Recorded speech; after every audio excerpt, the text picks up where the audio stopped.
Hello and welcome to LFC Focus. Liverpool have beaten West Ham by 4-1 today at Anfield in a game that, apart from a few tiny little scares here and there, was a pretty routine win. I mean, it's kind of what we expected from Liverpool. It's the kind of result that we seem to be getting quite a lot of the moment in these kind of games that we're expected to win. Just seeing things out with minimal fuss, not too many scares. I mean, the tone was set fairly early on in the match, really, with the way that Liverpool were getting forward. They had a lot of the ball. They had the odd chance.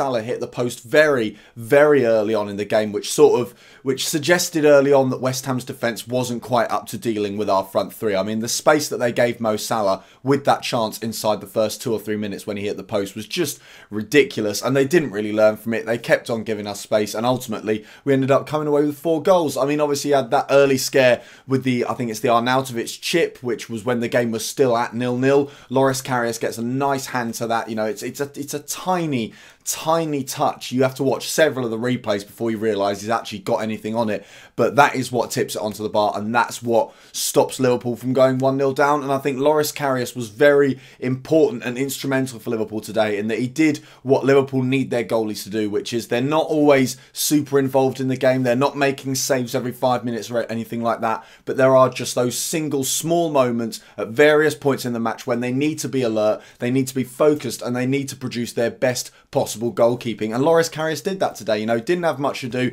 for a lot of the game, didn't even have to come out and claim many crosses or anything like that. It was really just the few shots he had to deal with, which actually gave him anything to do in the game. And obviously, like I said, great save from that Arnautovic sort of lob that tried to go over him. Later on, I don't know whether it's still at 0-0 or after we've gone 1-0 up, Arnautovic has another shot that kind of has a lot of power behind it, swerves a lot, a bit similar to the one that Mignolet conceded against Granit Xhaka earlier on in the season in December. But Loris Karius is more than a match for it, just beats it away, and yeah, that was important for Liverpool. It was important that we had that kind of reassurance at the back for the players who were trying to get forward, that they knew they could rely on their goalie to get them out of jail in those few moments when West Ham actually had some half-decent chances. I mean, the defence as well was pretty good overall. Again, didn't have much to do.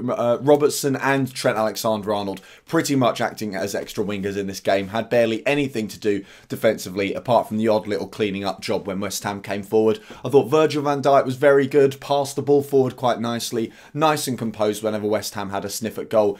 The only person who frustrated me a bit was Joel Matip. I think he looked a little bit scared at first. I think the Arnautovic lob actually comes from a moment where Joel Matip slices his clearance and doesn't quite get it right. So not super convincing for me. Personally, I actually quite prefer the Van Dijk and Lovren partnership. I think while Matip on paper is still a better defender than Lovren, you know, based on the performances we've seen from him, he is just a bit more calm and a bit more suited to playing for Liverpool. But when you put them alongside Virgil van Dijk, Lovren actually complements him a lot better, in my opinion. So I'm still unsure about the Matip and Van Dijk partnership. Personally, I would have preferred to have seen Lovren and Van Dijk in this game, but who really knows? Jurgen Klopp's experimenting with all sorts of different combinations at the moment. He basically seems to switch between Matip and Lovren between games, so it's possible that we could see Lovren again in the next game, but for now, not really sure. But yeah, not a great performance from Joel Matip, but fortunately, he didn't get punished too much in this game because of the help that he was offered by his other defenders. So yeah, West Ham had a couple chances early on. Liverpool did as well. The pattern of play was kind of set in the way that we put pressure on them. We were the ones getting forward. We were the ones with the ball. We were the ones trying to create chances consistently, and West Ham were having to rely on those small little breakaway attempts like the Arnautovic lob. And then obviously Liverpool get their goal nice and reasonably early on with the Emre Can corner. You know, it felt like it was coming, but you knew that it wasn't always going to come in the conventional way. The kind of football that we were trying to play, the one-touch passes, just wasn't quite coming off. It was almost getting us through West Ham, but normally their defenders would either get in the way, or with the amount of one-touch passes that we were attempting, every now and then just one of them would go astray and the attack would break down. So it kind of felt like Liverpool needed something a little bit special or a little bit different to give them the lead. Obviously, they got that through Emre Can. Lovely ball in from Mohamed Salah. West Ham switched off. Again, They just didn't seem to be at the races at times today, you know. They didn't put in the kind of defensive performances that have nullified Liverpool like we saw from Swansea earlier on in the season or from Burnley at Anfield earlier on in the season. West Ham they just weren't focused enough, and they didn't stay on their game all the way through the match. They just let things slide at points. That is what allowed Liverpool to take the lead. Just no one really properly picking up Emre Can. I think it was Patrice Evra who was meant to be marking him, who just doesn't have a chance. He's not tall enough. He's not strong enough to compete in the air with Emre Can. And Liverpool go 1-0 up. And I mean, from there on in the first half, nothing really happened. You know, West Ham didn't really have any chances. I think at the time they were kind of content with 1-0. They thought if we just soak up the pressure, they will get a few more chances later on in the game, like the Arnautovic lob or the Arnautovic shot from about 25 yards out. I mean, the amount of times I said Arnautovic shows that he was the player they were relying on to kind of come up with the goods today. I said in the pre-match video that he is the player that Liverpool need to watch out for. He characterises the inconsistency of West Ham in that when Arnautovic has a good game, West Ham have a good game. When he doesn't, the rest of the team doesn't have a great game either. And I just thought Arnautovic wasn't quite at the races today. You know, he got a lot of plaudits for the way that he had those couple of shots,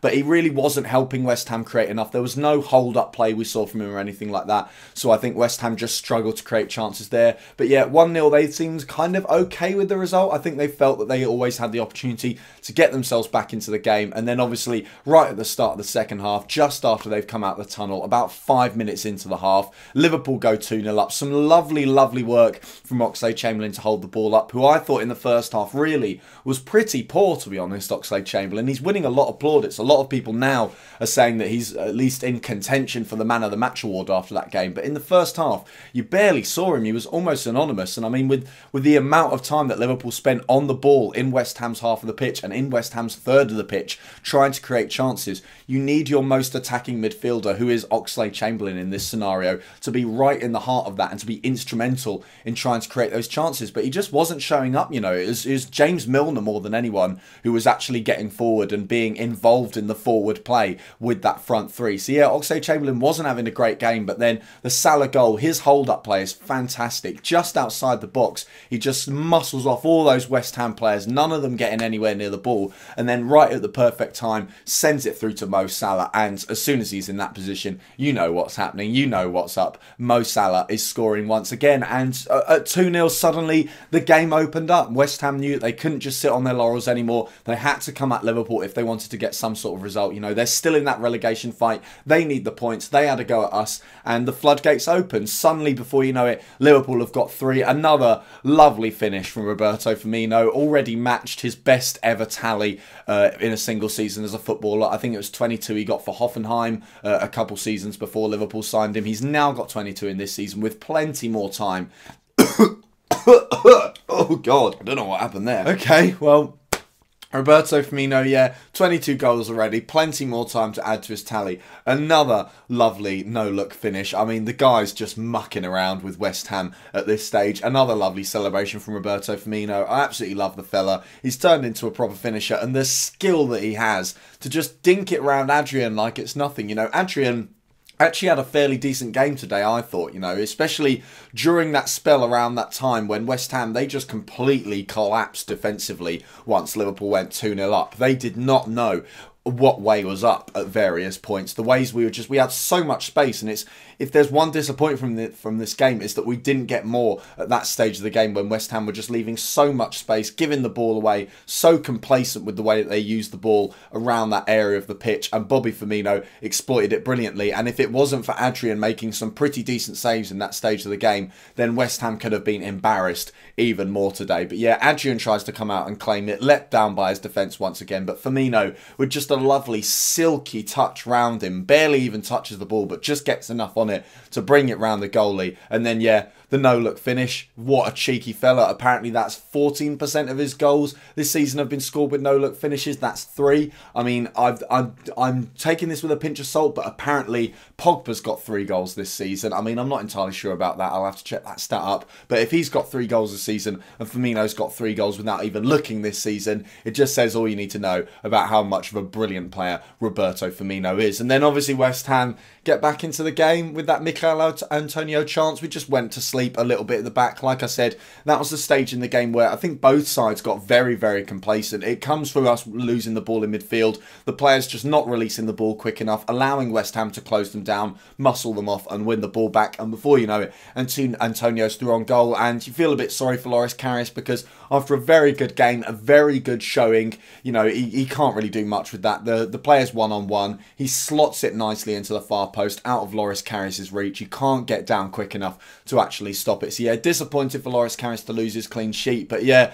thankfully we weathered the storm there. It did look for a moment like West Ham could potentially do the improbable and get themselves back into the game with another goal, since Liverpool looked ever so slightly shaky. You know, like I said, we were just a bit complacent on the ball at times during that stage of the game. But then things calmed down. West Ham actually calmed down as well. They stopped, you know, giving the ball away so easily. And then Sadio Mane finally gets his goal after missing a few chances earlier on, hitting the post when one-on-one with Adrian as well. He gets a nice goal. It's a lovely cross from Andrew Robertson as well to play Mane through. It actually almost goes wide from Mane as well. It hits the woodwork again, but thankfully this time it went in. You know, hopefully this is Mane finally coming back. You know, I mean, even after the hat-trick against Porto, I still felt a bit apprehensive, because there'd been a couple of times earlier on in this difficult patch for him where he'd scored goals and then suddenly gone back into the sort of the lull that he's been in for quite a few months now. But if Sadio Mane can start, you know, hitting the target regularly in consecutive games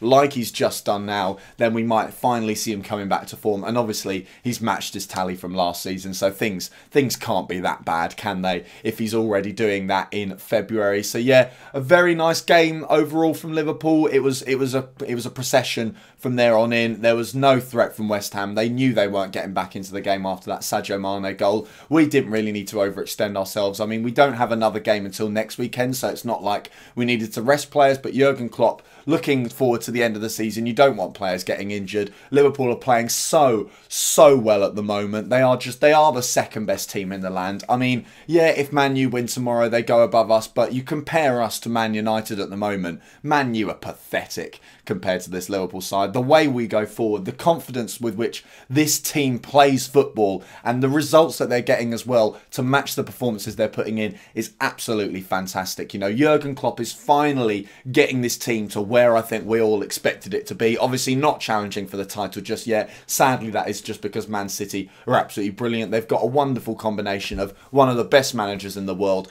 and an awful lot of money. So that's a bit unfortunate for Liverpool. I mean, if Man City weren't so good, then we'd definitely be in with a shout for a Premier League title this season, or at least putting some pressure on, Tottenham Hotspur style, on the league leaders. But yeah, sadly, no league title for Liverpool this season, but we are back where we want to be, you know, fighting at the very top of the Premier League, getting these kind of results week in, week out. And I think if we carry on doing this until the end of the season, we'll be absolutely fine for top four. I think second place is the target now, you know, because second place would be a boost going into next season if you think, you know, we might be able to make up a little bit of ground on Man City over the next few years. And then obviously you got the Champions League as well, which if Liverpool carry on playing in that like they are at the moment, then we've got every chance of making a proper tilt at that trophy as well. So yeah, things going absolutely brilliantly. Jurgen Klopp getting Liverpool back to where they need to be. The top four charge looks well and truly on at the moment. So yeah, good. All good. Absolutely fine. No huge complaints from that. Another lovely routine win, and the kind that hopefully Liverpool will continue getting between now and the end of the season. So that is all for today's video. Thank you guys very much for watching. If you did enjoy this video,